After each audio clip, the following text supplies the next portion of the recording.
군사법정의 공기가 무겁게 내려앉아 숨조차 쉬기 어려운 정막이 감돌고 있었고, 창문 하나 없는 회색 벽은 강지윤을 죄인처럼 가두며 압박해오고 있었다.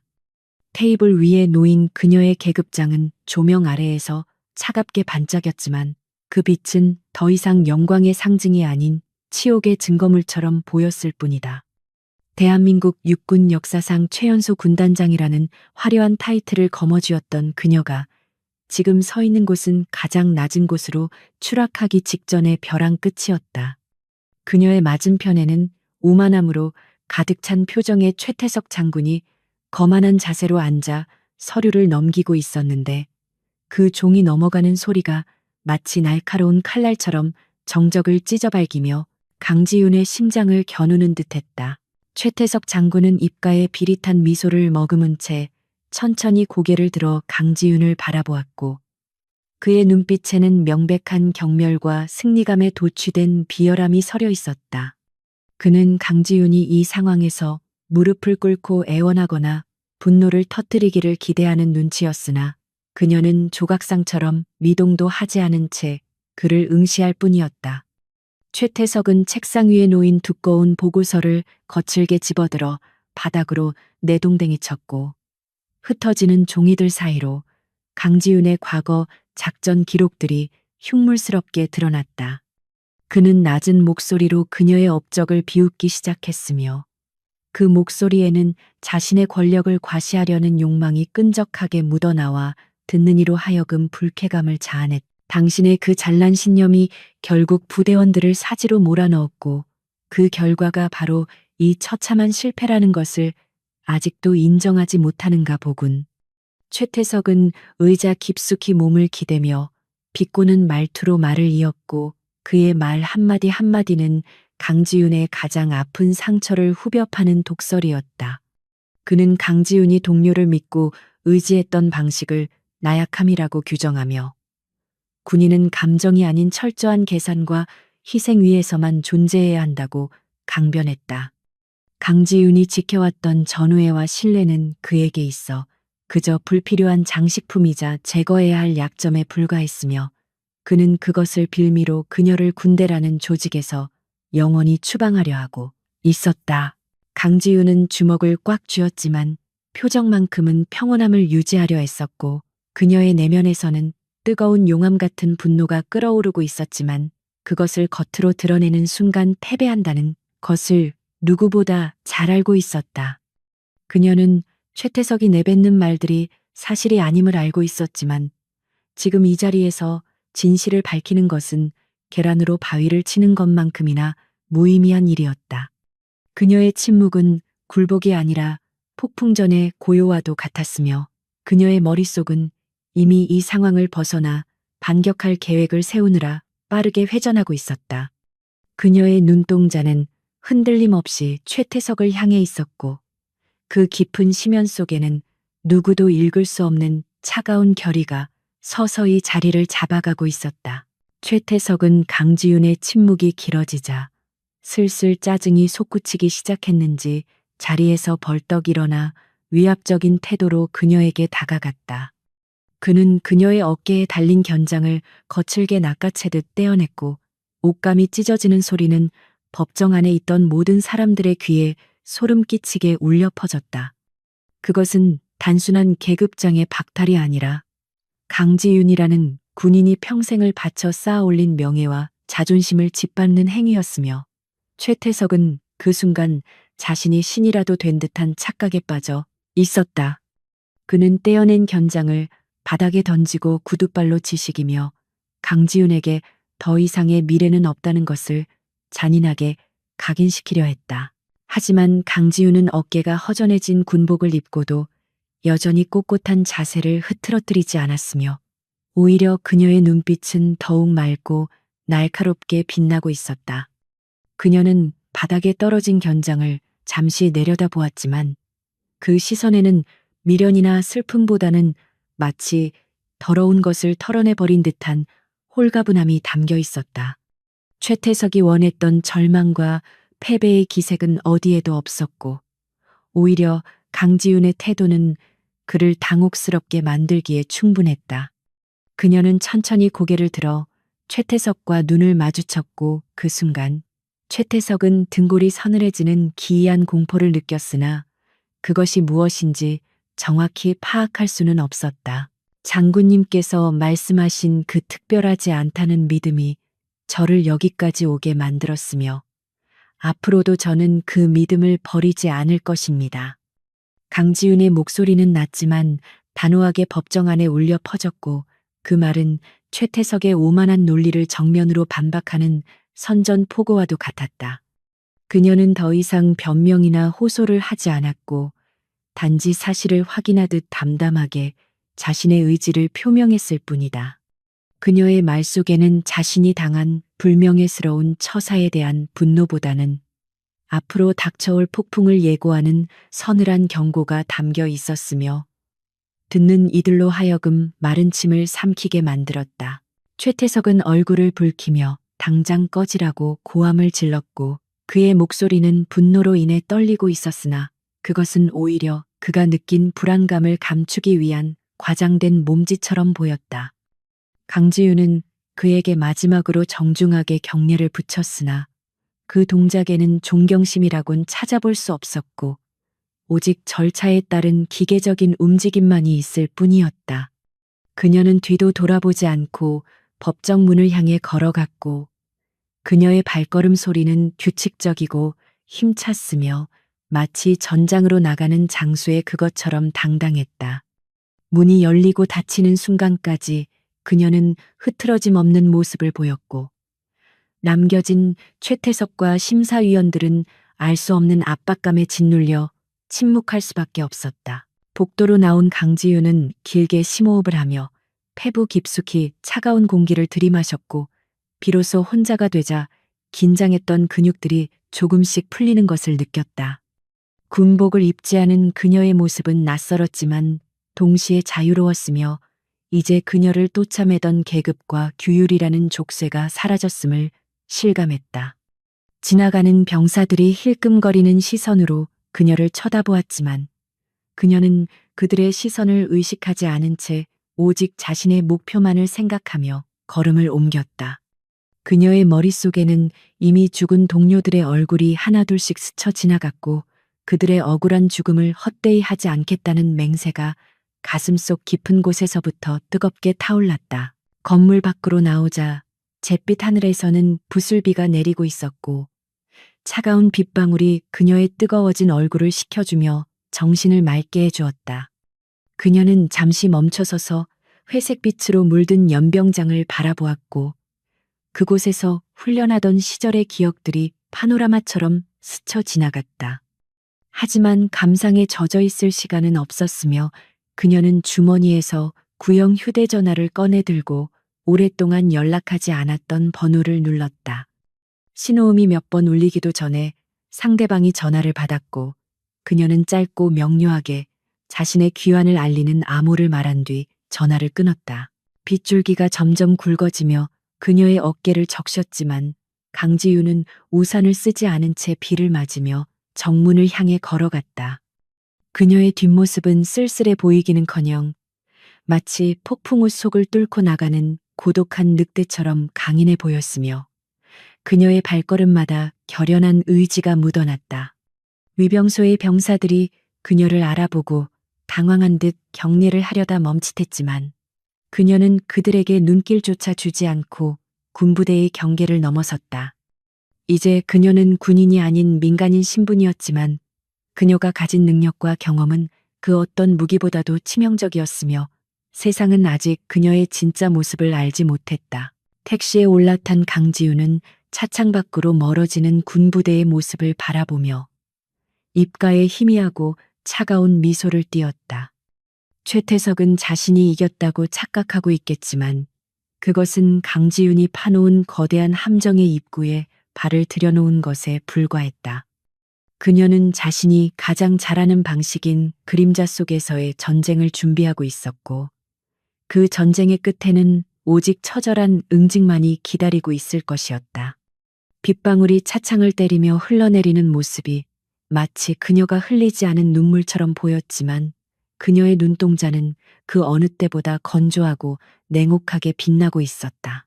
택시 기사가 행선지를 묻자 그녀는 잠시 침묵하다가 도시의 가장 어둡고 은밀한 곳을 지명했고 그곳은 그녀의 새로운 작전 기지가 될 장소였다. 차가 도심을 향해 질주하는 동안 강지윤은 품 안에서 낡은 사진 한 장을 꺼내어 어루만졌고 사진 속에는 환하게 웃고 있는 옛 동료들의 모습이 담겨 있었다. 그녀는 사진을 다시 품에 넣으며 마음속으로 다짐했고 그것은 단순한 복수가 아니라 정의를 바로 세우기 위한 성스러운 투쟁이 될 것임을 스스로에게 약속했다. 그녀의 전쟁은 이제 막 시작되었고 그 누구도 예상치 못한 방식으로 세상은 뒤집힐 준비를 하고 있었다. 서울의 뒷골목에 자리 잡은 허름한 모텔 방 안은 싸구려 형광등 불빛만이 위태롭게 깜빡이며 강지윤의 창백한 얼굴을 비추고 있었고 벽면 가득 붙여진 사진과 지도들은 그녀가 지난 몇 년간 추적해온 진실의 조각들이었다. 그녀는 군복을 벗었지만 그녀의 눈은 여전히 전장 한복판에 있는 것처럼 날카롭게 빛나고 있었고 테이블 위에는 검은 겨울 작전이라 적힌 낡은 파일 하나가 덩그러니 놓여 있었다. 그 작전은 그녀의 부대원 전원을 차가운 설원 속에 묻어버린 비극의 시작이었으며 동시에 최태석 장군이 자신의 권력을 공고히 하기 위해 이용했던 피해 재단이기도 했다. 강지윤은 떨리는 손으로 파일의 첫 장을 넘겼고 잉크 냄새와 함께 피비린내가 진동하는 듯한 착각에 순간적으로 숨이 턱 막혀왔다. 기록 속에 남겨진 부대원들의 마지막 교신 내용은 처절했고 그들은 지원군이 오지 않을 것임을 직감하면서도 끝까지 위치를 사수하며 장렬히 산화해갔다. 당시 작전 사령부였던 최태석의 지휘 통제실에서는 통신 장애를 핑계로 그들의 구조 요청을 묵살했으나 강지윤이 입수한 내부 문건에는 통신 장비가 정상적으로 작동하고 있었다는 로그 기록이 선명하게 남아 있었다. 이것은 단순한 작전 실패나 오판이 아니라 의도적인 방치였으며 누군가가 그들이 돌아오지 못하도록 퇴로를 차단했다는 명백한 증거였다. 강지윤의 손끝이 하얗게 질릴 정도로 주먹에 힘이 들어갔고 그녀의 가슴 속에서는 죄책감과 분노가 뒤섞인 검은 불꽃이 맹렬하게 타오르기 시작했다. 그녀는 자리에서 일어나 창가로 다가가 밖을 내다보았고 비에 젖은 도시의 네온 사이는 화려했지만 그 이면에는 썩어 문드러진 욕망들이 꿈틀거리고 있는 듯했다. 그녀가 찾아야 할 첫 번째 열쇠는 당시 작전의 정보 분석관이었던 한기석이었으며 그는 사건 직후 의문의 사고로 군을 떠나 지금은 폐인이 되어 숨어 살고 있다는 소문만 무성했다. 강지윤은 검은색 모자를 눌러쓰고 낡은 가죽 재킷을 걸친 뒤 허리춤에 숨겨둔 단검의 감촉을 확인하며 방을 나섰다. 그녀의 발걸음은 유령처럼 소리가 없었고 어둠 속으로 스며드는 그녀의 모습은 마치 사냥을 나서는 맹수와도 같은 기운을 뿜어내고 있었다. 도시의 외곽에 위치한 빈민가는 악취와 소음으로 가득 차 있었고 취객들이 비틀거리며 거리를 배회하는 모습은 이곳이 법과 질서가 닿지 않는 무법지대임을 보여주고 있었다. 강지윤은 좁고 지저분한 골목길을 지나 블루문이라는 간판이 위태롭게 매달려 있는 허름한 지하 술집으로 들어갔고 문을 열자마자 매캐한 담배 연기와 싸구려 알코올 냄새가 코를 찔렀다. 가게 구석진 테이블에는 덥수룩한 수염에 초점 없는 눈동자를 한 남자가 술병을 끌어안고 있었는데 그가 바로 한때 정보사령부의 에이스로 불렸던 한기석이었다. 강지윤은 천천히 그에게 다가가 맞은편 의자를 빼내어 앉았고 그 소리에 한기석이 고개를 들어 그녀를 쳐다보았다. 한기석의 눈동자가 순간적으로 크게 흔들리며 공포와 당혹감으로 물들었고 그는 마치 귀신이라도 본 듯 입술을 달달 떨며 뒷걸음질 치려 했다. 강지윤은 아무 말 없이 그를 응시하다가 테이블 위에 놓인 술잔을 빼서 바닥에 쏟아버렸고 날카로운 파열음과 함께 술집 안의 시선이 그들에게 쏠렸으나 그녀의 살기 어린 눈빛에 압도되어 아무도 다가오지 못했다. 당신이 잊으려고 발버둥 쳐도 그날의 비명소리는 지워지지 않아. 한기석, 강지윤의 목소리는 낮고 차가웠지만 그 말 속에는 피할 수 없는 진실의 무게가 담겨 있어 한기석의 가슴을 후벼 팠다. 그는 괴로운 듯 머리를 감싸 쥐며 신음했고 그의 손가락 사이로 흐르는 것은 식은땀인지 눈물인지 분간하기 어려웠다. 그들은 우리를 다 죽이려고 했어. 내가 입을 여는 순간 나도 쥐도 새도 모르게 죽을 거야. 한기석은 공포에 질린 목소리로 중얼거렸고 그의 몸은 사시나무 떨듯 격렬하게 떨리고 있어 보는 이로 하여금 안쓰러움을 자아냈다.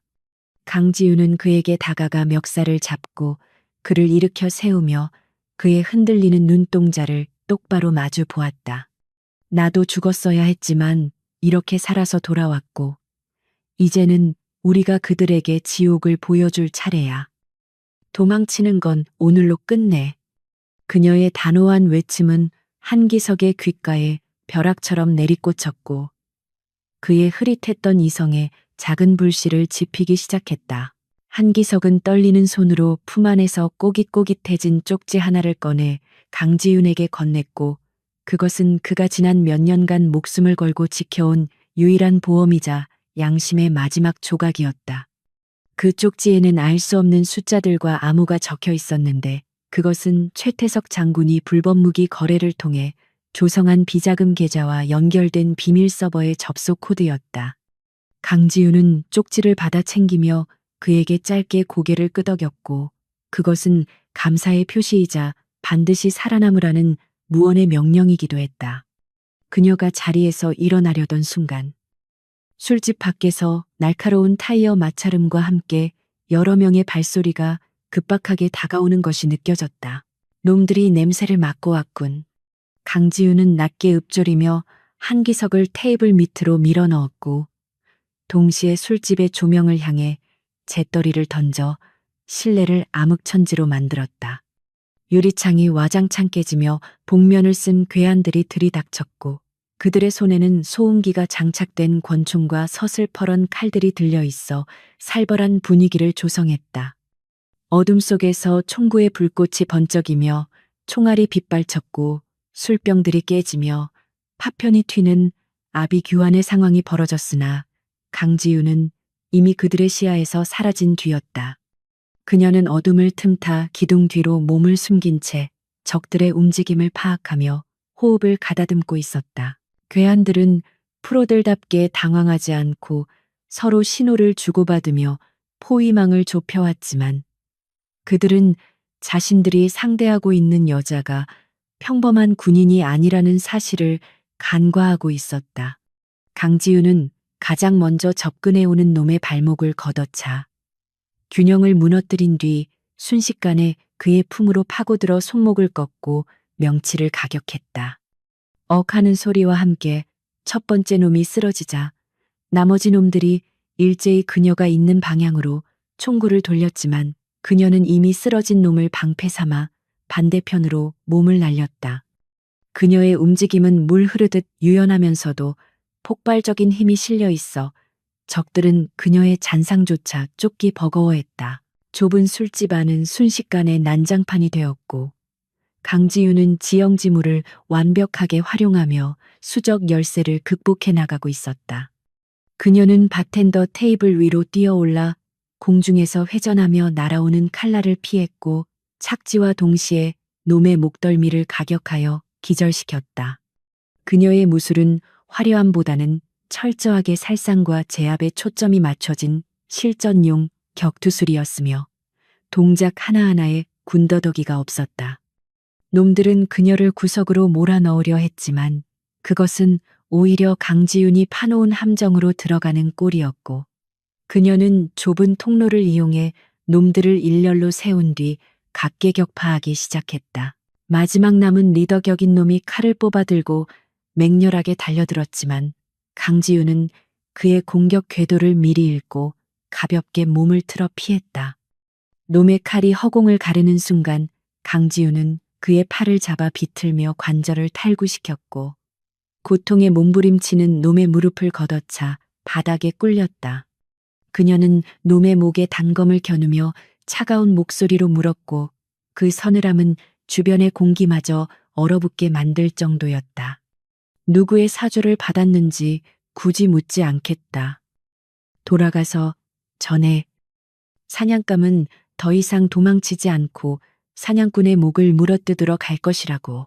괴하는 공포에 질린 눈으로 고개를 끄덕였고 강지윤은 그를 거칠게 밀어버린 뒤도 돌아보지 않고 뒷문으로 빠져나갔다. 밖에는 빗줄기가 더욱 거세지고 있었고 그녀는 젖은 머리카락을 쓸어 넘기며 어둠 속으로 빠르게 사라졌다. 그녀는 한기석을 안전한 곳으로 피신시켜야 했고 동시에 손에 넣은 암호를 해독하여 최태석의 숨통을 조일 증거를 찾아야 했다. 오늘 밤의 습격은 최태석이 불안해하고 있다는 반증이었으며 그것은 강지윤이 올바른 방향으로 가고 있음을 확인시켜주는 신호이기도 했다. 그녀의 심장은 격렬한 전투 후에도 평온하게 뛰고 있었고 머릿속은 다음 수를 계산하느라 분주하게 움직였다. 강지윤은 버려진 공장 지대에 마련해둔 두 번째 은신처로 이동하며 자신을 미행하는 자가 없는지 몇 번이고 확인하는 치밀함을 보였다. 은신처에 도착한 그녀는 젖은 옷을 갈아입고 컴퓨터 앞에 앉아 한기석이 준 쪽지의 내용을 입력하기 시작했다.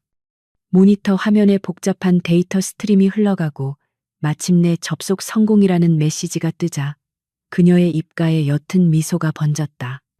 그곳에는 최태석이 PMC 민간군사 기업과 결탁하여 국가 기밀을 빼돌리고 불법 무기를 거래한 내역들이 고스란히 저장되어 있었으며 이것은 그를 파멸시키기에 충분한 핵폭탄급 정보였다. 하지만 이 정보를 단순히 언론에 터뜨리는 것만으로는 부족했으며 최태석은 군부와 정재계의 깊은 인맥을 가지고 있어 언제든지 꼬리 자르기로 빠져나갈 수 있는 교활한 인물이었다. 강지윤은 그를 법의 심판대에 세우는 것을 넘어 그가 가진 모든 권력과 명예를 철저하게 박살내고 그가 가장 믿었던 시스템에 의해 버림받게 만들어야 한다고 생각했다. 그러기 위해서는 혼자의 힘으로는 부족했으며 그녀에게는 믿을 수 있는 팀이 필요했다. 그녀는 모니터 화면 한 구석에 띄워진 몇 명의 프로필을 응시했는데 그들은 모두 최태석에 의해 억울하게 군복을 벗거나 감옥에 갇힌 옛 부하들이었다. 그녀는 전화기를 들어 암호화된 회선으로 누군가에게 전화를 걸었고 신호음이 울리는 동안 창밖에 비 내리는 풍경을 바라보았다. 이 싸움은 단순히 개인의 복수가 아니라 썩어빠진 군 내부를 도려내고 억울하게 죽은 전우들의 넋을 위로하기 위한 전쟁이었다. 수화기 너머에서 익숙하고 그리운 목소리가 들려오자 강지윤은 잠시 말을 잇지 못하다가 침착하게 입을 열었다. 오랜만이다. 김소령. 휴가는 끝났으니 이제 복귀할 시간이다. 그녀의 목소리에는 확고한 의지와 동료에 대한 깊은 신뢰가 담겨 있었고 그것은 흩어진 늑대들을 다시 불러 모으는 우두머리의 하울링과도 같았다. 강지윤은 전화를 끊고 의자에 깊숙이 몸을 기대며 눈을 감았지만 잠들 생각은 전혀 없었다. 그녀의 머릿속에서는 이미 거대한 체스판이 펼쳐지고 있었고 최태석이라는 킹을 잡기 위해 말들을 어떻게 움직일지 시뮬레이션하고 있었다. 그녀가 움직이기 시작했다는 사실을 안 최태석은 더 강력한 수단으로 그녀를 압박해 올 것이 분명했지만 그것은 오히려 그녀가 바라는 바였다. 적이 강하게 나올수록 그들의 빈틈은 커지기 마련이며 강지윤은 그 틈을 놓치지 않고 파고들어 치명타를 날릴 준비가 되어 있었다. 밤이 깊어질수록 빗소리는 더욱 요란해졌지만 강지윤이 있는 방 안은 폭풍의 눈처럼 고요하고 적막했다. 그녀는 책상 서랍에서 낡은 군번줄 하나를 꺼내어 손에 쥐었는데 그것은 검은 겨울 작전에서 그녀를 대신해 총을 맞고 숨진 부관의 것이었다. 차가운 금속의 감촉이 손바닥을 통해 전해지자 그녀의 눈시울이 잠시 붉어졌지만 이내 다시 차갑게 가라앉았다. 그녀는 군번줄을 목에 걸며 다시 한번 다짐했고 이 군번줄의 주인에게 부끄럽지 않은 결과를 만들어내겠다고 맹세했다. 이제 주사위는 던져졌고 되돌릴 수 있는 길은 없었으며 오직 전진만이 있을 뿐이었다. 강지윤은 컴퓨터 화면에 떠있는 최태석의 사진을 노려보며 주먹을 꽉 쥐었고 그녀의 눈빛은 그 어느 때보다 강렬한 살기로 타오르고 있었다. 내일 아침이 밝아오면 세상은 아무 일도 없었던 것처럼 평온하겠지만 그림자 속에서는 이미 전쟁이 시작되고 있었다. 그리고 그 전쟁의 끝에서 웃는 자는 권력을 가진 자가 아니라 신념을 가진 자가 될 것임을 강지윤은 확신하고 있었다. 비가 그친 뒤의 새벽 공기는 날카로운 유리 조각처럼 차가웠고 도시의 소음이 잦아든 틈을 타 강지윤의 검은 세단은 안개 낀 해안도로를 미끄러지듯 달리고 있었다. 그녀의 목적지는 지도에도 제대로 표시되지 않은 폐쇄된 조선소였는데 그곳은 세상에서 잊힌 자들이 모여 사는 곳이자 그녀의 옛 부하인 이진아 중사가 은둔하고 있는 장소였다. 이진아는 폭발물 처리와 중화기 다룸에 있어 타의 추종을 불허하는 전문가였으나 상부의 무리한 명령을 거부했다는 이유로 불명예 제대를 당하고 사회의 밑바닥으로 내쳐진 상태였다. 강지윤은 핸들을 잡은 손에 힘을 주며 이진아가 자신을 원망하고 있을지도 모른다는 생각에 잠시 마음이 무거워졌지만 지금은 감상에 젖을 때가 아니었다. 녹슨 철문이 기괴한 소리를 내며 열리자 거대한 선박의 잔해들 사이로 희미한 불빛이 새어나오는 컨테이너 박스가 보였고 강지윤은 차에서 내려 주위를 경계하며 천천히 다가갔다. 인기척을 느꼈는지 컨테이너 문이 벌컥 열리며 샷건을 든 이진아가 튀어나왔고 그녀의 눈은 사락에 들어가 있었지만 살기만큼은 여전히 형형하게 빛나고 있었다. 강지윤을 알아본 이진아의 눈동자가 크게 흔들렸고 총구가 잠시 주춤하더니 이내 바닥을 향해 떨궈졌으나 그녀의 표정은 여전히 경계심으로 굳어 있었다. 대장님이 여기 웬일입니까? 다 끝난 마당에 이제 와서 위로라도 하러 오신 겁니까? 이진아의 목소리는 건조하고 거칠었지만 그 이면에는 억눌린 그리움과 분노가 복잡하게 얽혀 있었다.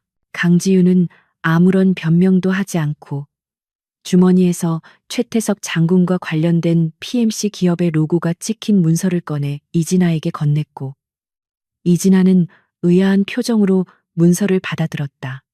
최태석이 우리를 팔아넘기고 얻은 대가가 바로 이거야. 나는 놈을 부수러 갈 건데 혼자서는 불가능해. 내 도움이 필요하다.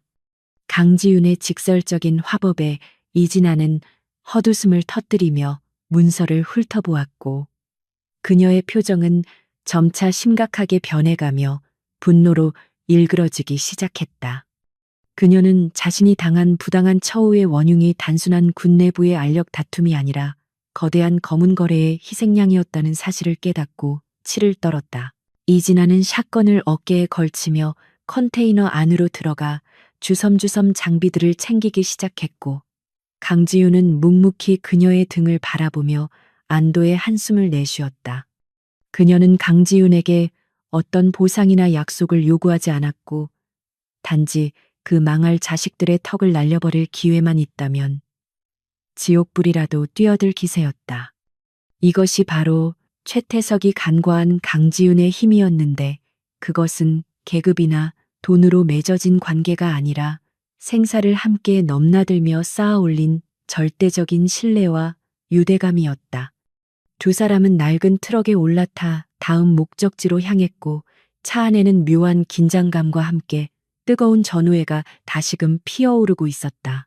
다음으로 그들이 찾아간 곳은 도심 한복판에 있는 낡은 PC방의 지하 창고였는데 그곳에는 한때 사이버 전사령부의 전설로 불렸던 천재 해커 박동수가 숨어 지내고 있었다.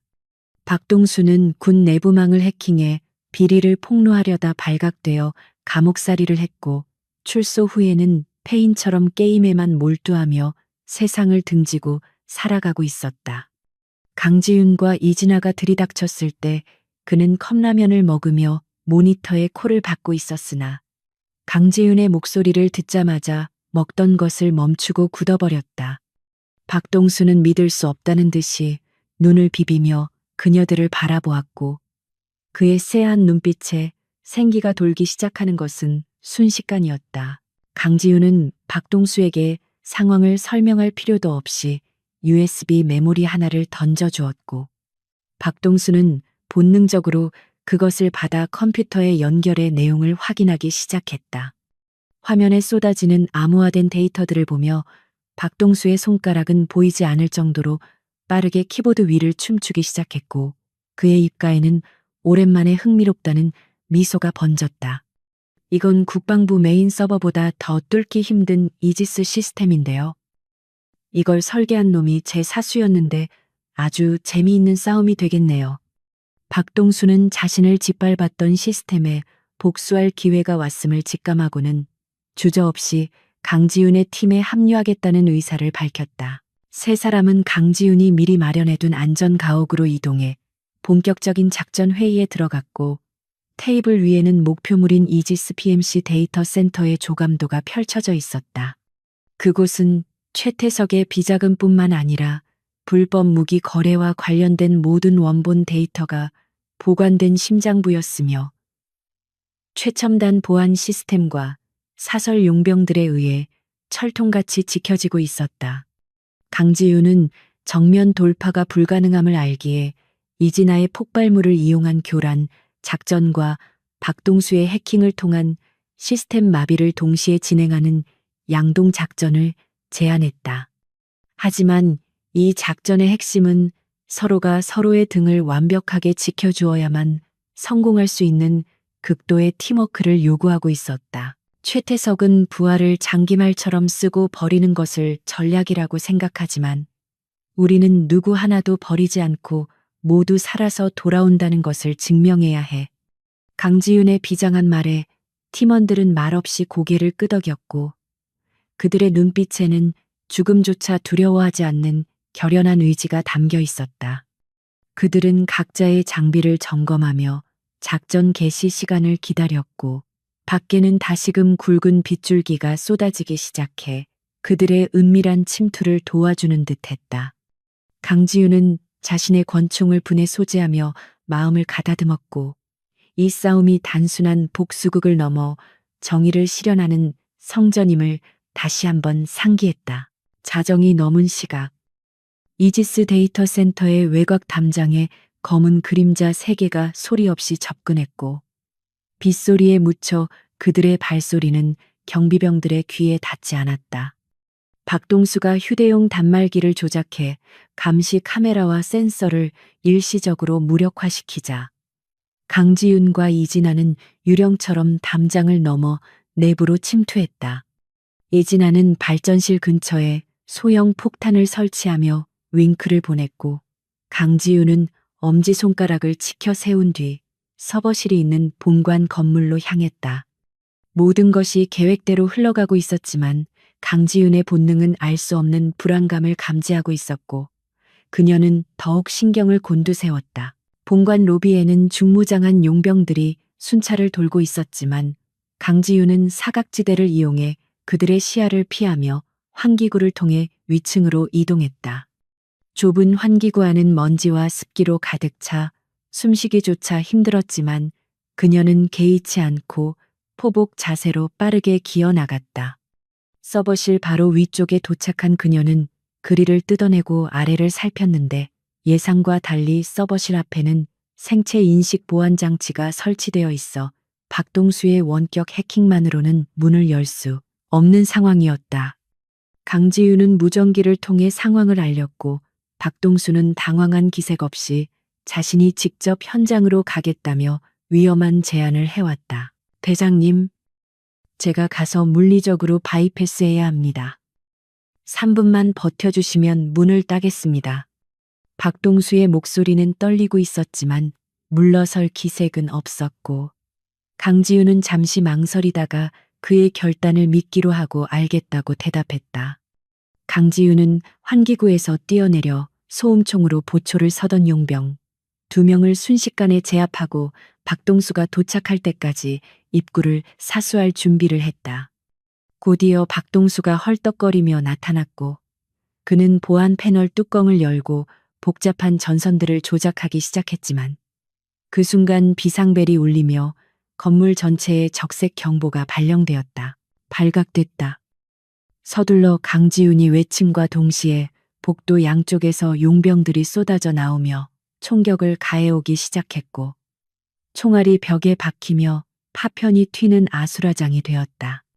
강지윤은 박동수를 몸으로 가리며 정확한 사격으로 적들을 하나둘씩 쓰러뜨렸지만 적의 숫자는 너무 많았고 탄약은 빠르게 줄어들고 있었다.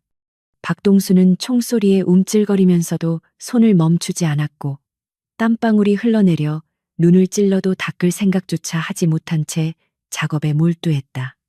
최태석이었다면 이 상황에서 쓸모없는 해커를 버리고 도망쳤겠지만 강지윤은 끝까지 자리를 지키며 박동수에게 시간을 벌어주었다. 믿어. 넌 할 수 있어.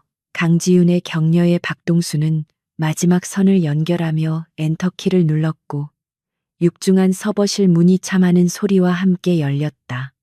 두 사람은 굴러다시피 서버실 안으로 들어갔고 강지윤은 문을 닫고 전자 잠금 장치를 파괴하여 적들이 들어오지 못하게 막았다. 박동수는 즉시 메인 서버에 접속해 데이터를 다운로드하기 시작했고 강지윤은 문틈으로 적들의 동태를 살피며 이진아에게 폭파 신호를 보냈다. 쾅하는 굉음과 함께 건물이 흔들리며 전력이 차단되었고 비상등만이 붉게 깜빡이며 공포스러운 분위기를 자아냈다. 이진아의 폭발로 인해 적들의 주의가 분산된 틈을 타 데이터 다운로드가 완료되었고 박동수는 승리의 미소를 지으며 USB를 뽑아들었다. 이제 탈출만이 남았지만 들어왔던 길은 이미 봉쇄된 상태였고 그들은 건물의 옥상으로 올라가 옆 건물로 뛰어넘는 위험한 도박을 해야만 했다. 옥상으로 향하는 계단에서 그들은 또다시 적들과 마주쳤지만 강지윤의 초인적인 전투 능력과 팀원들의 필사적인 저항으로 포위망을 뚫고 나갔다. 빗줄기가 몰아치는 옥상 난간에선 그들은 아래를 내려다보며 잠시 망설였지만 강지윤이 먼저 뛰어내리자 나머지 팀원들도 그녀를 믿고 허공으로 몸을 던졌다. 아슬아슬하게 옆 건물 옥상에 착지한 그들은 구르며 충격을 완화했고 빗물에 젖은 바닥에 누워 거친 숨을 몰아쉬었다. 강지윤은 팀원들이 모두 무사한지 확인하고는 하늘을 향해 주먹을 쥐어 보였고 그것은 그들이 해냈다는 무언의 환호성이었다. 그들은 어둠을 틈타 미리 준비해둔 차량으로 이동해 현장을 빠져나갔고 뒤에서는 이지스 데이터 센터의 혼란스러운 사이렌 소리가 멀어지고 있었다. 차 안에서 박동수는 노트북을 열어 확보한 데이터를 확인하다가 경악에 찬 표정으로 입을 다물지 못했다. 대장님, 이건 단순히 무기 거래 장부가 아닙니다. 놈들은 생체 실험을 하고 있었어요. 그것도 우리 군인들을 대상으로 말입니다. 박동수의 떨리는 목소리에 강지윤과 이진아는 충격에 휩싸였고 차 안은 무거운 침묵으로 가득 찼다. 최태석이 감추려 했던 진실은 상상을 초월하는 악마적인 만행이었으며 강지윤의 부대원들이 몰살당한 것도 단순한 사고가 아니라 실험 데이터를 얻기 위한 고의적인 살인이었을 가능성이 높았다. 강지윤의 눈빛은 이제 분노를 넘어선 차가운 살기로 바뀌었고 그녀는 최태석을 절대 살려둘 수 없다는 확고한 결심을 굳혔다. 우리는 판도라의 상자를 열었어. 이제 되돌릴 수도 없고 멈출 수도 없다. 강지윤은 낮게 읊조리며 창밖을 응시했고 빗물에 씻긴 도시는 여전히 차갑고 무심해 보였지만 그녀의 가슴 속에는 뜨거운 불길이 타오르고 있었다. 이 데이터는 최태석뿐만 아니라 그와 결탁한 정권의 핵심부까지 뒤흔들 수 있는 파괴력을 가지고 있었고 그들은 이제 국가 전체를 상대로 싸워야 하는 상황에 놓였다. 하지만 강지윤은 두려워하지 않았으며 오히려 그녀의 곁에는 목숨을 나눌 수 있는 진정한 전우들이 있다는 사실에 든든함을 느꼈다. 새벽이 밝아오고 있었지만 그들의 밤은 아직 끝나지 않았고 다가올 거대한 폭풍을 예고하듯 하늘은 여전히 잿빛 구름으로 뒤덮여 있었다. 강지윤은 팀원들에게 잠시 눈을 붙이라고 지시한 뒤 홀로 깨어 앞으로의 계획을 수정하고 보완했다. 최태석은 데이터를 뺏긴 사실을 알게 되면 미친 듯이 날뛸 것이고 가용할 수 있는 모든 병력을 동원해 그들을 추적할 것이다. 이제부터는 쫓고 쫓기는 사냥이 아니라 누가 먼저 상대의 목덜미를 무느냐 하는 치킨 게임이 시작된 것이었다. 화려한 샹들리에가 눈부시게 빛나는 호텔의 대연 회장은 대한민국의 정재계 유력 인사들로 가득 차 있었고 그 중심에는 오늘의 주인공인 최태석 장군이 서 있었다. 그는 고급스러운 턱시도를 차려입고 손에는 샴페인 잔을 든 채 사람들의 환호와 아부를 즐기고 있었지만 그 미소 뒤에는 추악한 탐욕이 숨겨져 있었다. 오늘 이 자리는 그가 추진해온 차세대 방산 비리 프로젝트의 성공적인 계약을 축하하는 동시에 자신의 권력을 대내외에 과시하기 위한 거대한 쇼였다. 클래식 음악이 우아하게 흐르는 가운데 최태석은 자신이 쌓아 올린 철옹성 안에서 그 누구도 자신을 건드릴 수 없을 것이라는 오만한 확신에 취해 있었다. 강지윤은 몸에 딱 붙는 붉은색 이브닝 드레스를 입고 연회장 입구에 들어섰는데 그녀의 모습은 전장의 지휘관이 아닌 사교계의 귀부인처럼 매혹적이었다. 하지만 그녀의 클러치 백 안에는 소형 폭약과 해킹 툴이 숨겨져 있었고 그녀의 귀에 꽂힌 이니어에서는 박동수의 긴박한 목소리가 흘러나오고 있었다. 그녀는 사람들의 시선을 자연스럽게 받아넘기며 연회장 내부의 구조와 경호원들의 배치 상황을 머릿속으로 빠르게 스캔하고 분석했다. 그녀가 이곳에 온 목적은 단순히 최태석을 암살하기 위함이 아니라 지난번 확보한 암호화된 데이터의 봉인을 풀 수 있는 생체 인증키를 그에게서 직접 탈취하기 위함이었다. 웨이터로 위장한 이진아는 쟁반을 든 채 최태석의 경호원들이 포진해 있는 VIP 구역 근처를 맴돌며 그들의 동태를 살피고 있었다. 그녀는 능숙한 솜씨로 손님들에게 술을 서빙하면서도 날카로운 눈빛으로 경호팀장의 허리춤에 매달려 있는 보안 카드를 노리고 있었다. 박동수는 호텔 지하 주차장에 세워둔 밴 안에서 호텔의 CCTV와 보안 시스템을 해킹하여 강지윤과 이진아에게 실시간으로 정보를 제공하고 있었다. 이 작전은 단 한 번의 실수도 용납되지 않는 위험한 도박이었지만 그들은 서로를 완벽하게 믿고 의지하며 사자의 아가리 속으로 걸어 들어가고 있었다.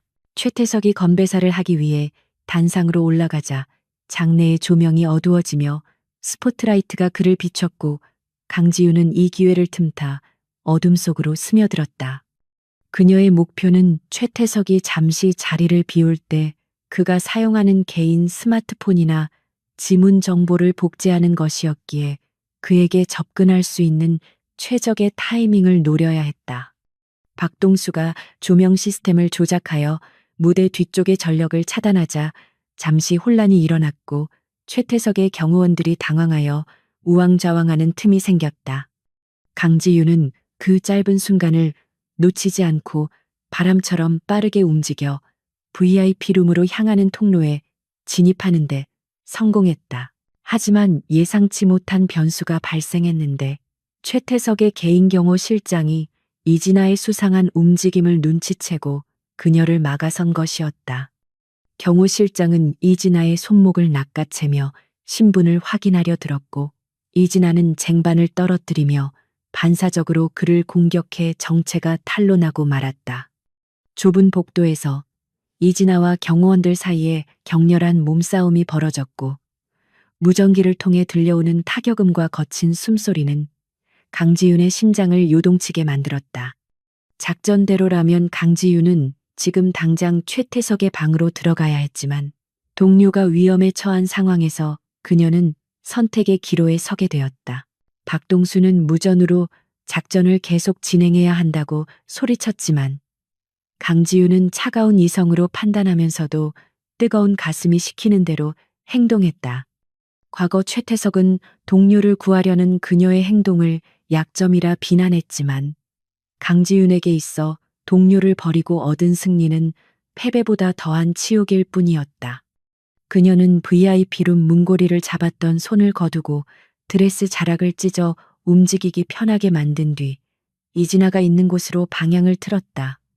그녀의 하이힐 소리가 복도를 울리며 다가갔고 그녀의 눈빛은 목표물을 포착한 맹수처럼 살기등등하게 변해 있었다. 이진아는 3명의 경호원에게 둘러싸여 고전하고 있었고 이미 입가에는 피가 흐르고 있었지만 악착같이 버티고 있었다. 강지윤이 혜성처럼 등장하여 가장 가까이 있던 경호원의 뒤통수를 샴페인 병으로 가격하며 난입하자 전세는 순식간에 역전되었다. 그녀는 드레스를 입은 불편한 상태에서도 화려한 발차기와 관절기로 경호원들을 하나씩 제압해 나갔고 그 모습은 마치 춤을 추는 죽음의 무의와도 같았다. 이진아는 강지윤이 자신을 구하러 왔다는 사실에 힘을 얻어 마지막 남은 힘을 짜내어 경호원의 다리를 걸어 넘어뜨렸다. 소란을 들은 최태석이 경호원들을 대동하고 복도에 나타났을 때 그는 바닥에 쓰러진 자신의 부하들과 그 위에 서 있는 강지윤을 보고 경악을 금치 못했다. 죽은 줄 알았던 그녀가 살아서 자신의 가장 화려한 순간을 망치러 왔다는 사실에 그는 공포와 분노가 뒤섞인 비명을 질렀다. 강지윤은 헐떡이는 숨을 고르며 최태석을 똑바로 응시했고 그 눈빛만으로도 최태석은 압도되어 뒷걸음질 칠 수밖에 없었다. 그녀는 쓰러진 경호 실장의 품에서 마스터키를 낚아채 이진아를 부축하며 비상구 쪽으로 몸을 날렸다. 경호원들이 총을 꺼내 들고 사격을 시작했지만 강지윤과 이진아는 이미 비상계단을 타고 빠르게 내려가고 있었고 총알은 허공을 가를 뿐이었다. 박동수는 미리 준비해둔 교란 프로그램을 가동해 호텔의 화재 경보기를 울리게 만들었고 스프링클러에서 물이 쏟아지며 연회장은 아수라장이 되었다. 젖은 드레스와 턱시도를 입은 사람들이 비명을 지르며 출구로 몰려들었고 그 혼란은 강지윤 일행에게 완벽한 도주로를 만들어 주었다. 그들은 군중 속에 섞여 호텔을 빠져나왔고 빗물과 샴페인으로 젖은 몸을 이끌고 어둠 속으로 사라졌다.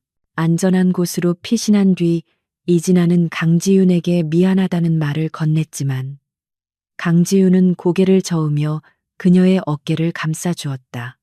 작전은 절반의 실패로 돌아간 것처럼 보였지만 강지윤의 손에는 경호 실장에게서 탈취한 마스터키와 최태석의 지문이 묻은 샴페인 잔 조각이 들려 있었다. 그것들은 암호화된 데이터를 푸는 데 필요한 결정적인 열쇠가 될 것이었고 최태석이 방심한 틈을 타 얻어낸 값진 전리품이었다. 강지윤은 멀리서 들려오는 사이렌 소리를 들으며 비로소 안도의 한숨을 내쉬었다. 이날 밤의 사건은 최태석에게 씻을 수 없는 공포를 심어주었고 그가 쌓아 올린 철옹성에 균열이 가기 시작했음을 알리는 신호탄이었다.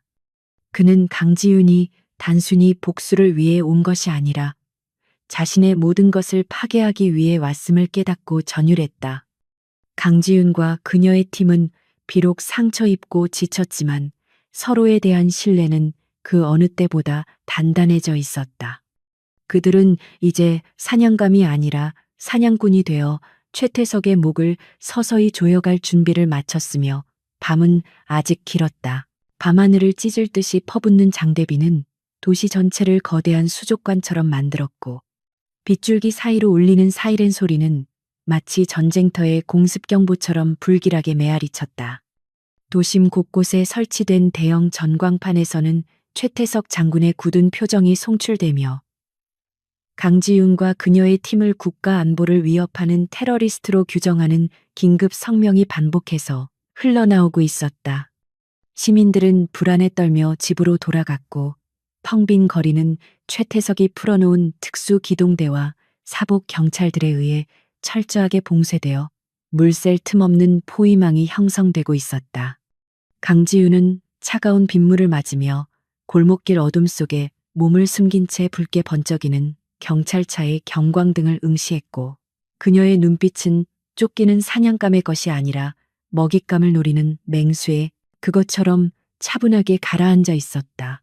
박동수는 벤의 뒷좌석에서 노트북 화면을 노려보며 떨리는 손으로 키보드를 두드리고 있었는데 그는 최태석이 도시의 CCTV 네트워크를 장악해 자신들의 위치를 추적하고 있다는 사실을 알아냈다. 그는 실시간으로 자신들의 디지털 흔적을 지우며 추적 알고리즘을 교란하고 있었지만 포위망은 점점 좁혀오고 있었고 시간은 그들의 편이 아니었다. 운전대를 잡은 이진아는 백미러를 통해 뒤따라오는 검은색 SUV 차량들을 확인하며 입술을 깨물었고 그녀의 손은 기어 변속기 위에서 긴장으로 하얗게 질려 있었다. 강지윤은 조수석에서 지도를 펼쳐들고 복잡하게 얽힌 골목길과 지하수로를 연결하는 탈출 경로를 머릿속으로 그리며 최적의 돌파구를 찾고 있었다. 갑자기 차량의 뒷유리가 산산조각이 나며 총알이 빗발치기 시작했고 굉음과 함께 적들의 차량이 맹렬한 속도로 들이받아왔다. 이진아는 비명을 지르는 대신 핸들을 급격하게 꺾으며 드리프트를 시도했고 젖은 노면 위를 미끄러지듯 회전한 배는 아슬아슬하게 적의 차량을 따돌리고 좁은 골목으로 진입했다. 강지윤은 창문을 열고 몸을 내밀어 정확한 사격으로 추격해오는 차량의 타이어를 터뜨렸고 중심을 잃은 적의 차량은 가로등을 들이받으며 전복되어 거대한 불길에 휩싸였다. 하지만 그것은 시작에 불과했고 무전기 너머로는 더 많은 병력이 그들의 위치로 집결하고 있다는 불길한 교신 내용이 감청되고 있었다. 강지윤은 더 이상 차량으로 이동하는 것이 불가능하다고 판단하고 팀원들에게 차를 버리고 도보로 이동할 것을 명령했다. 그들은 연기를 내뿜는 벤에서 내려 미로처럼 얽힌 낡은 상가 건물들 사이로 숨어들었고 빗줄기는 그들의 발자국과 냄새를 씻어내주며 유일한 아군이 되어주었다. 이진아는 미리 준비해둔 소형 폭발물을 골목 입구에 설치해 추격해오는 적들의 발을 묶을 부비 트랩을 만들었고 박동수는 무거운 장비 가방을 메고도 이를 악물며 강지윤의 뒤를 따랐다. 그들의 목표는 최태석의 지휘 통제실이 있는 군사령부 건물이었지만 그곳으로 가는 길은 지옥의 불구덩이와도 같았다. 최태석이 고용한 사설 용병 부대인 블랙 맘바 팀이 현장에 도착하자 상황은 더욱 심각해졌는데 그들은 도시 게릴라전에 특화된 살인 기계들이었다. 그들은 야간 투시경과 열화상 감지기를 장착한 채 소리 없이 강지윤의 팀을 압박해왔고 빗소리마저 삼켜버리는 그들의 은밀한 움직임은 공포 그 자체였다. 강지윤은 벽 뒤에 숨어 호흡을 멈추고 적들의 발소리에 귀를 기울였으며 그녀의 감각은 극한까지 예민해져 빗방울이 떨어지는 소리와 적의 심장 박동 소리를 구분할 정도였다. 그녀는 손가락 신호로 이진아와 박동수에게 상계할 것을 지시했고 자신은 미끼가 되어 적들을 유인하기 위해 골목 중앙으로 뛰쳐나갔다. 용병들이 강지윤을 발견하고 일제히 사격을 가했지만 그녀는 지형지물을 이용해 고개를 하듯 총알을 피하며 폐건물 안으로 몸을 피했다. 그녀를 쫓아 건물 안으로 진입한 용병들은 어둠 속에서 무언가 번쩍이는 섬광을 보았지만 그것이 이진아가 던진 섬광탄이라는 것을 깨달았을 때는 이미 늦은 뒤였다. 눈을 뜰 수 없는 강력한 빛과 함께 고막을 찢는 폭음이 울려 퍼졌고 강지윤은 혼란에 빠진 적들 사이를 누비며 단검과 권총을 이용해 순식간에 제압해 나갔다. 그녀의 동작은 잔인하리만큼 효율적이었고 망설임 없는 그녀의 손길은 적들에게 자비란 없음을 명확히 보여주고 있었다. 한편 박동수는 건물 옥상 배전반에 접속해 주변 지역의 전력을 차단하는 데 성공했고 도시는 순식간에 암흑천지로 변해버렸다. 야간 투시경에 의존하던 용병들은 갑작스러운 조도 변화와 박동수가 해킹으로 송출한 가짜 무전 신호 때문에 서로를 적으로 오인하고 사격하는 혼란에 빠졌다.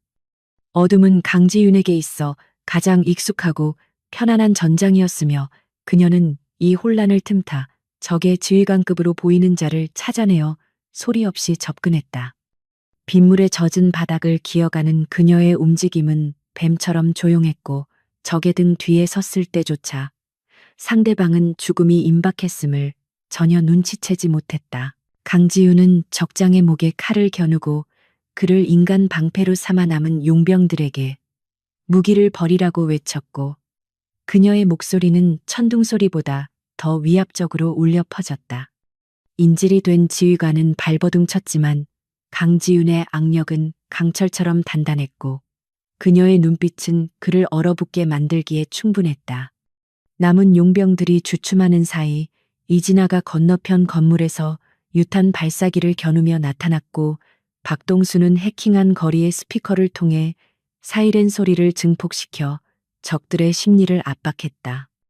이것은 단순한 전투가 아니라 심리전과 전술이 결합된 완벽한 하모니였으며 강지윤의 팀은 수적 열세를 팀워크로 극복하고 있었다. 하지만 최태석은 쉽게 물러설 위인이 아니었고 그는 예비 병력인 장갑차 부대까지 투입하여 건물을 통째로 날려버리라는 광기 어린 명령을 내렸다. 무한궤도의 굉음과 함께 장갑차의 포신이 건물을 향해 돌아가자 강지윤은 인지를 기절시켜 구석으로 밀어넣고 팀원들에게 탈출 신호를 보냈다. 쾅 하는 소리와 함께 건물의 외벽이 무너져 내렸고 먼지와 파편이 비와 섞여 진흙비처럼 쏟아져 내리는 아비규환의 상황이 벌어졌다.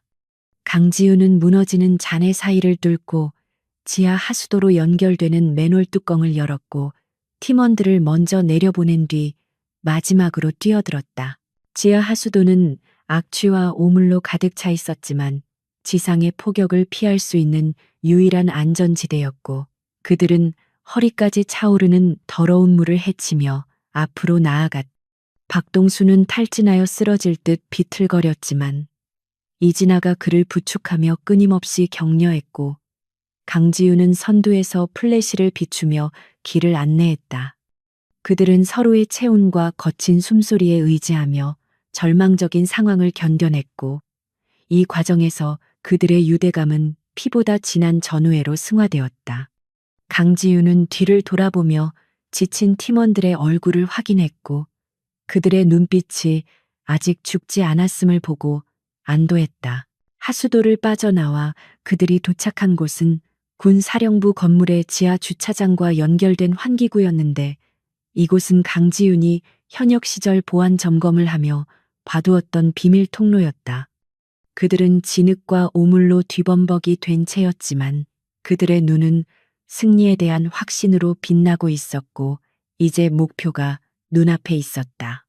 강지윤은 젖은 머리카락을 쓸어 넘기며 팀원들에게 마지막 작전 지시를 내렸고 그것은 목숨을 건 최후의 돌격 명령이었다.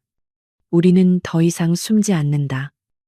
정면으로 들어가서 놈의 목을 칠 것이다. 그녀의 비장한 목소리에 팀원들은 묵묵히 고개를 끄덕이며 무기를 점검했다. 주차장으로 잠입한 그들은 최태석의 전용 차량을 발견하고 그곳에 설치된 위성통신 장비를 이용해 호텔에서 획득한 데이터를 방송국 서버로 전송할 준비를 했다. 박동수가 시스템에 접속하는 동안 강지윤과 이진아는 주차장의 입구를 봉쇄하고 몰려들 경비병들과의 마지막 전투를 준비했다. 곧이어 엘리베이터 문이 열리며 중무장한 헌병들이 쏟아져 나왔고 지하 주차장은 순식간에 총성으로 가득 찬 전장으로 변했다. 강지윤은 자동차 보닛 위로 뛰어올라 쌍권총을 난사하며 적들을 쓰러뜨렸고 그녀의 모습은 마치 지옥에서 돌아온 복수의 화신 같았다. 이진아는 주차된 차량들의 연료 탱크를 터뜨려 불벽을 만들었고 화염과 연기가 시야를 가리는 틈을 타 적들의 접근을 효과적으로 차단했다. 박동수는 총알이 스쳐 지나가는 와중에도 데이터 전송 게이지가 차오르는 것을 지켜보며 제발 빨리를 외치고 있었다. 99%에서 멈춘 게이지가 영원처럼 느껴지는 순간 강지윤은 적의 수류탄이 박동수 쪽으로 날아오는 것을 목격했다. 그녀는 망설임 없이 몸을 날려 수류탄을 공중에서 쳐냈고 폭발의 충격으로 튕겨나갔지만 그녀는 바닥을 구르며 다시 일어섰다. 전송 완료라는 메시지가 뜨는 순간 주차장 전체에 설치된 스피커를 통해 최태석의 비리를 폭로하는 방송이 울려 퍼지기 시작했고 당황한 헌병들은 공격을 멈추고 서로를 쳐다보았다. 강지윤은 피투성이가 된 몸을 이끌고 비틀거리며 일어섰고 그녀의 입가에는 승리의 미소가 번지고 있었다. 이제 최태석은 도간에 든 쥐가 되었고 그가 믿었던 권력의 기반은 모래성처럼 무너져 내릴 것이었다. 하지만 아직 끝난 것이 아니었으며 강지윤은 최태석과 직접 대면하여 이 모든 비극의 종지부를 찍어야만 했다. 강지윤은 팀원들에게 이곳을 지키라고 명한 뒤 홀로 엘리베이터에 올랐고 층수 버튼을 누르는 그녀의 손은 피로 물들어 있었지만 떨림은 없었다. 엘리베이터가 올라가는 동안 그녀는 호흡을 가다듬으며 자신의 내면을 들여다보았고 그곳에는 복수심보다는 숭고한 사명감이 자리 잡고 있었다. 문이 열리면 그녀는 과거의 상관이자 원수인 최태석과 마주하게 될 것이고 그 만남은 두 사람 중 하나가 파멸해야만 끝나는 운명의 대결이 될 것이었다. 비에 젖은 그녀의 군화가 대리석 바닥을 밟으며 둔탁한 소리를 내었고 그 소리는 최태석에게 보내는 사형 선고와도 같았다.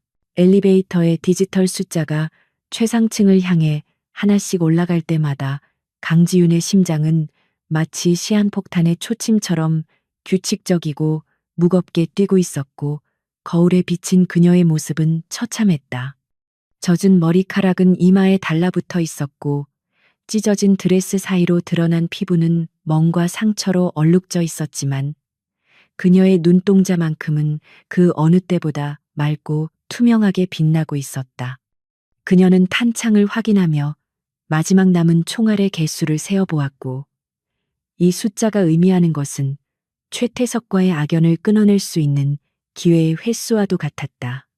띵하는 청명한 알림음과 함께 엘리베이터 문이 열리자 길게 뻗은 복도 끝에 육중한 마호간이 문이 그녀를 기다리고 있었고 그곳은 악마가 사는 성의 가장 높은 탑이었다. 복도에는 최태석의 마지막 친위대라 불리는 정예 요원 2명이 자동 소총을 겨누고 서 있었지만 그들의 눈빛에는 이미 흔들림이 감지되고 있었는데 그것은 아래층에서 들려오는 방송 소리 때문이었다. 강지윤은 그들의 망설임을 놓치지 않고 엘리베이터 문이 완전히 열리기도 전에 몸을 날려 바닥을 미끄러지듯 이동하며 첫 번째 요원의 다리를 조준 사격했다. 고통의 찬 비명과 함께 요원이 쓰러지자 두 번째 요원이 사격을 시작했지만 강지윤은 이미 기둥 뒤로 몸을 숨긴 상태였고 복도는 순식간에 화약 냄새와 콘크리트 가루로 자욱해졌다. 그녀는 숨을 고르며 요원에게 투항을 권유했지만 돌아오는 것은 맹렬한 총격뿐이었기에 그녀는 더 이상의 자비를 거두기로 결심했다. 강지윤은 기둥을 박차고 나와 벽을 타고 달리는 듯한 움직임으로 적의 사각지대를 파고들었고 당황한 요원이 총구를 돌리려는 순간 그녀의 발차기가 그의 턱을 강타했다. 둔탁한 타격음과 함께 요원은 정신을 잃고 쓰러졌고 강지윤은 그의 품에서 보안 카드를 꺼내어 챙긴 뒤 거친 숨을 몰아쉬며 잠시 벽에 기대어 섰다. 이제 그녀와 최태석 사이를 가로막는 장애물은 아무것도 없었지만 그녀는 서두르지 않고 흐트러진 호흡을 가다듬으며 마음의 준비를 했다. 문 너머에 있는 자는 한때 그녀가 존경했던 상관이었으나 지금은 국가와 부하를 배신한 범죄자일 뿐이라는 사실을 다시 한번 상기시켰다. 마호간이 문을 박차고 들어간 집무실은 바깥의 아수라 장관은 대조적으로 고요하고 아늑했으며 최고급 가죽 소파와 값비싼 미술품들이 최태석의 탐욕을 대변하듯 화려하게 장식되어 있었다. 최태석은 창가에 서서 불타오르는 도시를 내려다보고 있었는데 그의 등 뒤로 보이는 실루엣은 거대해 보였지만 동시에 처량할 정도로 외로워 보였다. 그는 강지윤이 들어오는 소리를 듣고 천천히 몸을 돌렸고 그의 손에는 고급스러운 장식이 박힌 권총이 들려 있었지만 총구는 미세하게 떨리고 있었다. 자네가 결국 여기까지 왔군. 내 예상보다 훨씬 끈질기고 독한 여자였어. 최태석의 목소리는 평온을 가장하고 있었지만 그 속에는 숨길 수 없는 공포와 패배감이 짙게 배어 있었다. 강지윤은 총을 내리지 않은 채 그를 향해 천천히 걸어갔고 그녀의 발걸음 소리는 두꺼운 카펫에 흡수되어 들리지 않았지만 그 존재감만으로도 최태석을 압박하기에 충분했다. 당신이 말한 그 특별하지 않은 것들이 당신의 성을 무너뜨렸어. 동료를 믿는 것이 나약함이라고 했지만 그것이야말로 당신이 갖지 못한 가장 강력한 무기였지. 강지윤의 말은 최태석의 아픈 곳을 정확히 찔렀고 그는 얼굴을 일그러뜨리며 부정하듯 고개를 저었다. 그는 자신이 한 모든 일들이 국가를 위한 필요하기였으며 강한 군대를 만들기 위한 어쩔 수 없는 희생이었다고 강변하기 시작했다. 국가를 위한다는 핑계로 자신의 배를 불리고 부하들의 목숨을 팔아넘긴 것이 희생인가? 그것은 단지 역겨운 살인일 뿐이야. 강지윤의 차가운 일갈에 최태석은 더 이상 참지 못하고 소리를 지르며 방아쇠를 당겼지만 강지윤은 이미 그의 어깨 움직임을 읽고 몸을 피한 뒤였다. 총알이 빗나가며 뒤쪽의 도자기를 깨트렸고 강지윤은 순식간에 거리를 좁혀 최태석의 손목을 내리쳐 총을 떨어뜨리게 만들었다. 무기를 잃은 최태석은 주먹을 휘두르며 저항했지만 실전으로 단련된 강지윤에게 그의 공격은 어린아이의 몸부림처럼 허술하고 느리게만 보일 뿐이었다. 강지윤은 최태석의 팔을 꺾어 책상 위에 짓눌렀고 그의 얼굴이 차가운 유리 상판에 밀착되자 그는 고통과 굴욕감의 신음소리를 흘렸다. 당신이 짓밟았던 수많은 병사들의 고통을 조금이라도 느껴봐. 당신은 지휘관의 자격이 없는 비겁한 겁쟁이일 뿐이야. 강지윤은 그의 귀에 대고 낮게 속삭였고 그 목소리는 마치 지옥에서 온 심판관의 선고처럼 들려 최태석의 영혼을 갉아먹었다. 그녀는 그를 죽일 수도 있었지만 그렇게 하면 그가 저지른 죄악들이 영원히 묻힐 것이기에 그를 살려두어 법의 심판을 받게 하는 것이 진정한 복수라고 생각했다. 그녀는 최태석을 끌고 집무실 한쪽에 있는 대형 모니터 앞으로 갔고 그곳은 전군의 지휘 통제 시스템과 연결된 화상회의 장비가 설치되어 있는 곳이었다.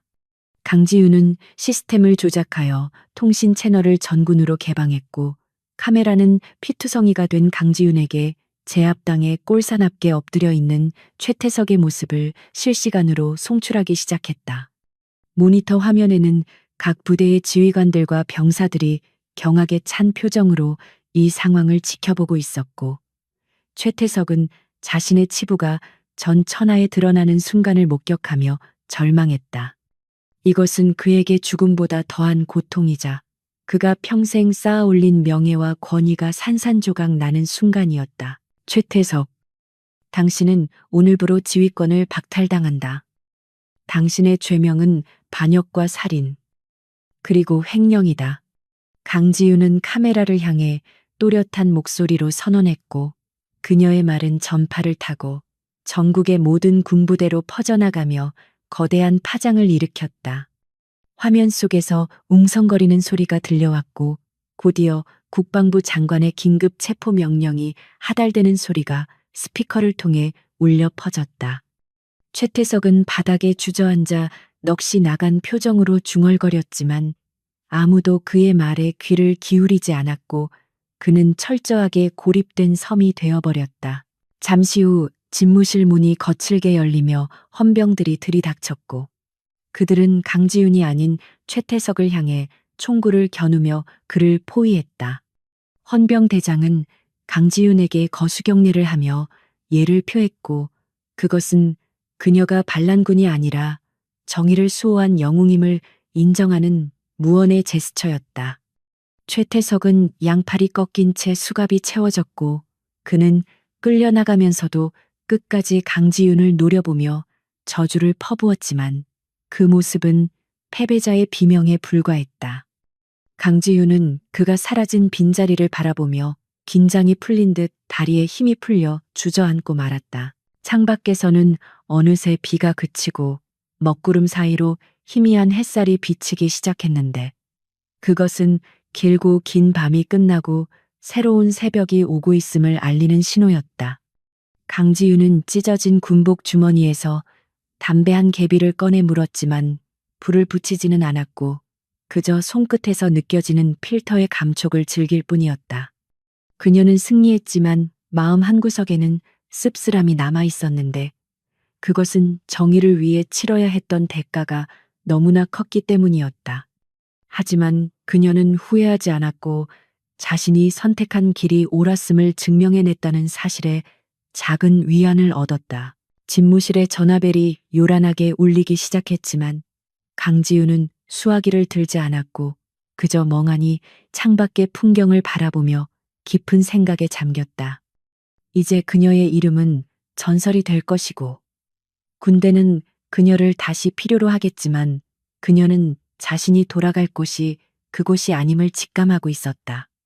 그녀의 싸움은 시스템을 고치는 것이었지 시스템의 부품이 되는 것이 아니었으며 그녀에게는 아직 지켜야 할 사람들과 해야 할 일들이 남아 있었다.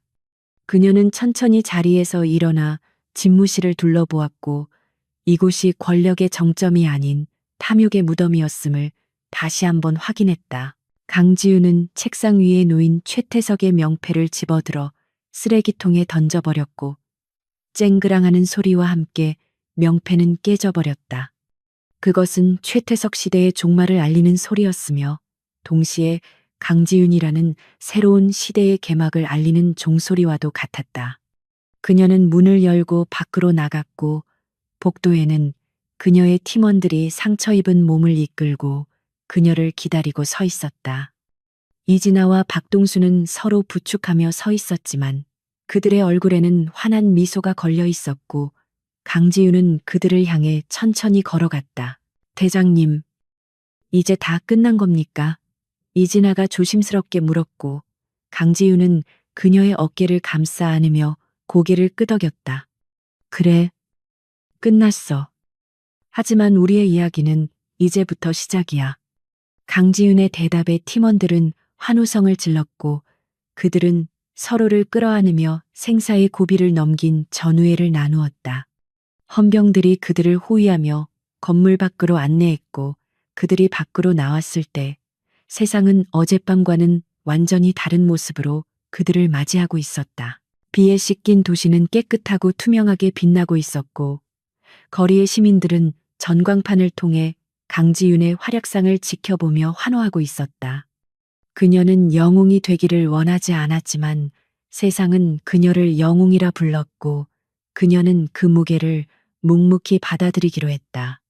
하지만 그녀의 시선은 환호하는 군중이 아닌 멀리 보이는 푸른 하늘을 향해 있었고 그곳에는 먼저 떠난 동료들의 얼굴이 구름처럼 떠다니는 듯했다.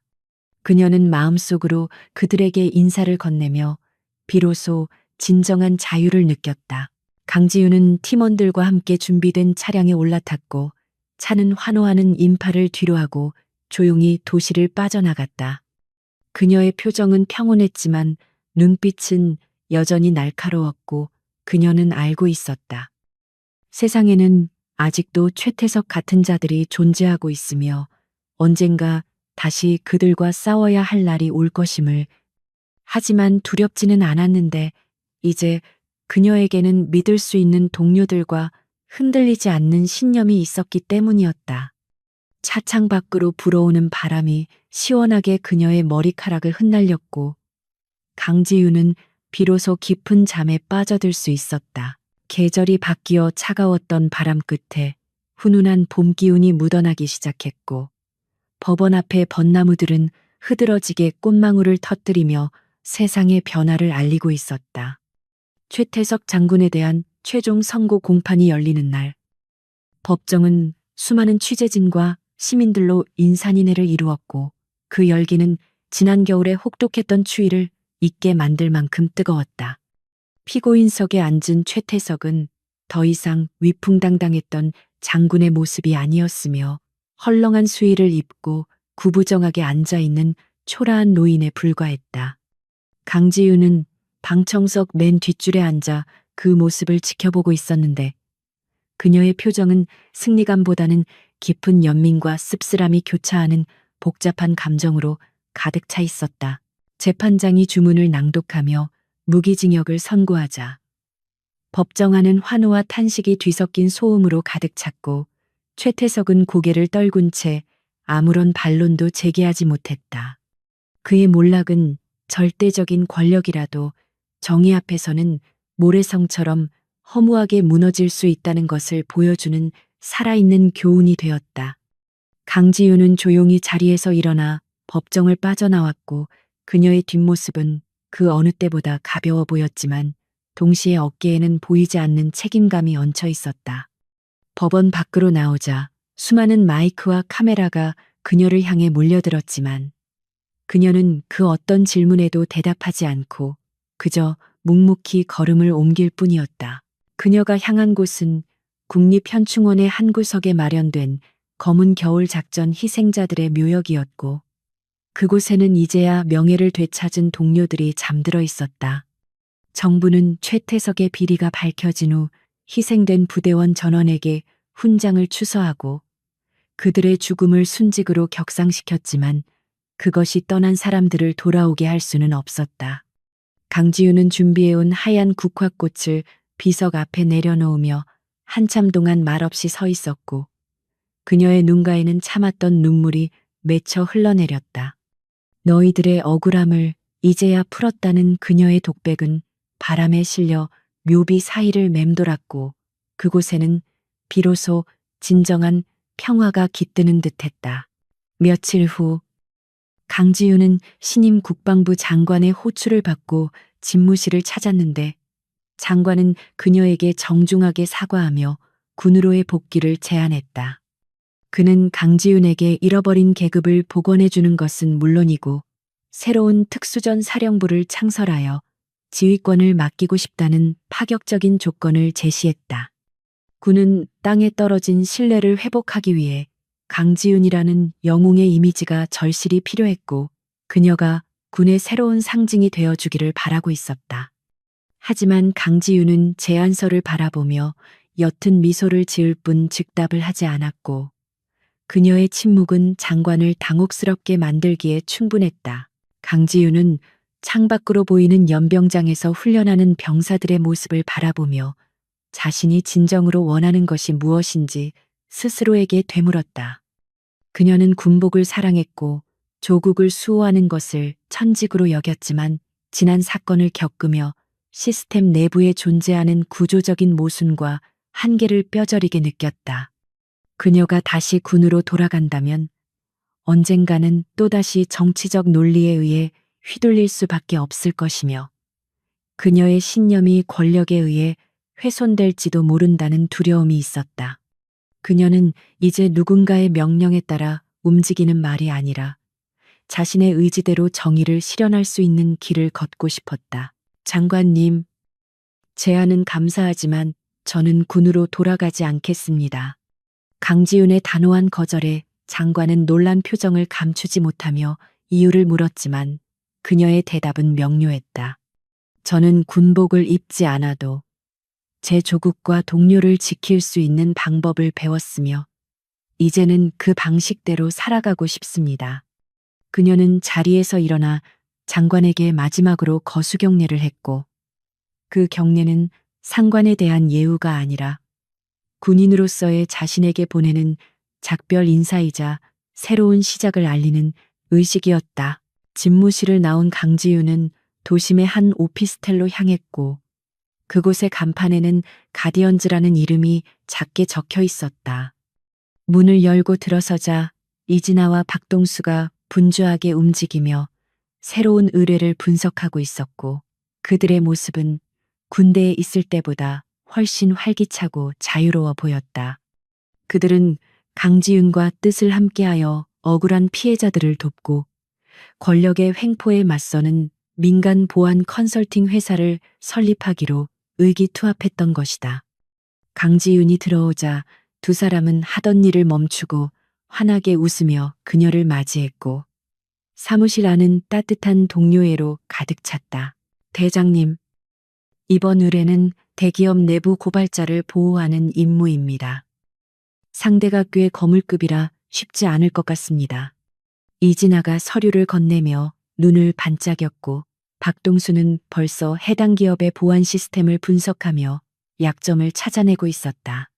강지우는 서류를 훑어보며 만족스러운 미소를 지었고 이들이야말로 자신의 진짜 부대이자 평생을 함께할 가족임을 다시 한번 확신했다. 최태석은 믿음을 약점이라 비웃었지만 그 믿음이 모여 만든 이 팀은 세상의 그 어떤 권력보다도 강하고 단단한 바위가 되어 있었다. 강지우는 팀원들을 모아놓고 작전 브리핑을 시작했고 그녀의 눈빛은 현역 시절 전장을 지휘하던 때와 다름없이 날카롭고 카리스마가 넘쳤다.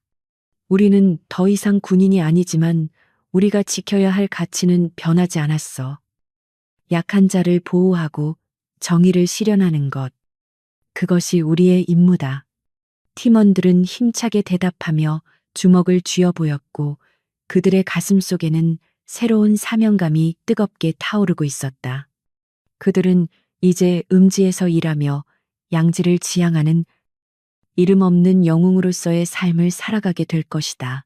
작전 회의가 끝나고 모두가 퇴근한 늦은 밤, 강지윤은 홀로 사무실에 남아 창밖의 야경을 바라보며 지난 날들을 회상했다. 벼랑 끝으로 내몰렸던 절망적인 순간부터 지금 이 자리에 서기까지 그녀를 지탱해 준 것은 결국 사람에 대한 믿음이었다. 그녀는 책상 한편에 놓인 옛 부대원들의 사진을 어루만지며 그들에게 부끄럽지 않은 삶을 살고 있다고 조용히 속삭였다. 과거의 상처는 아무로 흉터가 되었지만 그 흉터는 그녀를 더욱 단단하게 만드는 갑옷이 되어 앞으로 닥쳐올 시련들을 막아줄 것이다.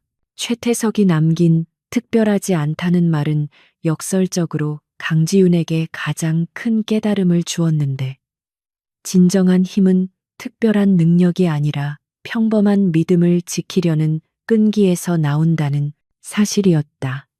그녀는 이제 더 이상 누군가의 인정을 바라지 않으며 스스로의 기준과 신념에 따라 행동하는 주체적인 삶을 살게 되었다.